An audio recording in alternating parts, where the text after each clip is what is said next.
بسم اللہ الرحمن الرحیم۔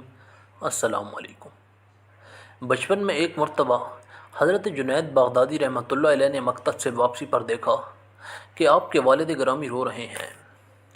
آپ نے وجہ پوچھی تو فرمایا کہ میرے رونے کا سبب یہ ہے کہ آج میں نے تمہارے ماموں کو مال زکوٰۃ میں سے کچھ درہم بھیجے تھے، لیکن انہوں نے لینے سے انکار کر دیا، اور آج مجھے یہ احساس ہو رہا ہے کہ میں نے اپنی زندگی ایسے مال کے حصول میں صرف کر دی ہے جس کو خدا کے دوست بھی پسند نہیں کرتے۔ چنانچہ حضرت جنید بغدادی رحمۃ اللہ علیہ نے اپنے والد سے وہ درہم لیے اور ماموں کے یہاں پہنچ کر آواز دی۔ جب اندر سے پوچھا گیا کون ہے، تو آپ نے عرض کیا کہ میں آپ کے لیے زکوٰۃ کی رقم لے کر آیا ہوں، لیکن انہوں نے پھر انکار کر دیا۔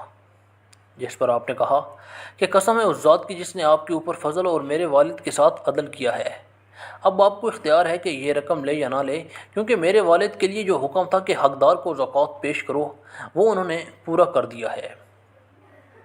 یہ بات سن کر حضرت سری رحمۃ اللہ علیہ نے دروازہ کھول کر فرمایا کہ رقم سے پہلے میں تجھے قبول کرتا ہوں۔ چنانچہ اس دن سے آپ ان کی خدمت میں رہنے لگے۔ ایک شخص نے کچھ لوگوں کو کھانے کی دعوت دی۔ اس کے بیٹے نے بغیر اس کی اطلاع کے حضرت جنید بغدادی کو بھی مدعو کر لیا۔ دعوت قبول کرنا سنت ہے، آپ نے کمال محبت سے وعدہ کر لیا، مگر جب آپ رحمۃ اللہ علیہ اس کے دروازے پر پہنچے تو اس کے باپ نے داخل ہونے سے روکا۔ بغیر الجھے چپکے سے واپس ہو لیے۔ لڑکے نے پھر بلایا، لیکن باپ نے پھر نہ آنے دیا۔ آپ رحمۃ اللہ علیہ واپس آ گئے۔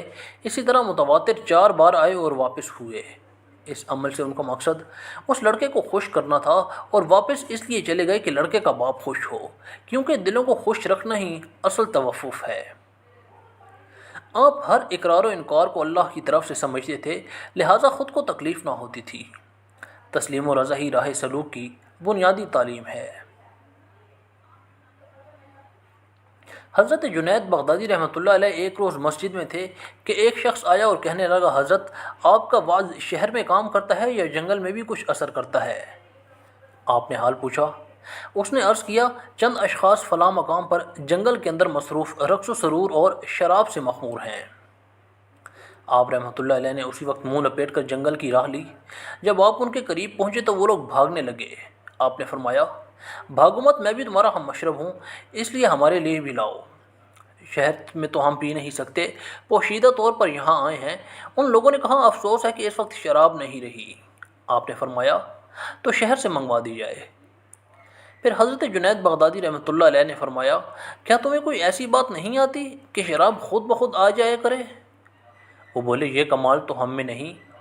یہ سن کر آپ رحمۃ اللہ علیہ نے فرمایا، آؤ تم کو ایک ایسی بات سکھا دوں کہ شراب خود بخود آ جائے۔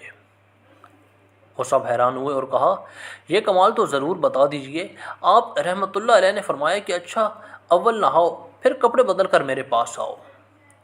سب نے غسل کیا، کپڑے بدلے اور پاک و صاف ہو کر موجود ہوئے۔ تب آپ نے فرمایا، سب 2 رکعت نماز پڑھو۔ جب وہ نماز میں مشغول ہوئے تو آپ نے دعا مانگی، خدایا میرا تو اتنا ہی کام تھا کہ تیرے حضور کھڑا کر دیا، اب تجھے اختیار ہے، خواہ ان کو گمراہ کر خواہ ہدایت بخش۔ چنانچہ حضرت جنید بغدادی رحمۃ اللہ علیہ کی دعا منظور ہوئی اور اللہ نے ان سب کو ہدایت دے دی اور سب نے توبہ کر لی۔